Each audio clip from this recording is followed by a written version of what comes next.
On the recognition of construction workers as skilled professionals, I agree entirely. And I am pleased to note that the framework the Secretary General has asked for is already in place and is delivering results.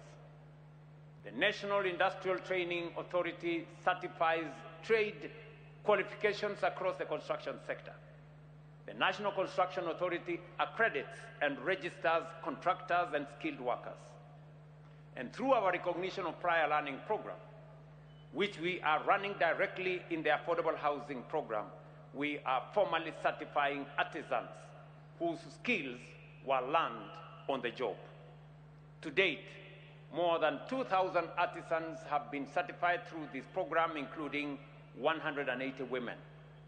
These certifications open the door to formal contracts, higher wages, and the international labor markets the Secretary General has rightfully identified.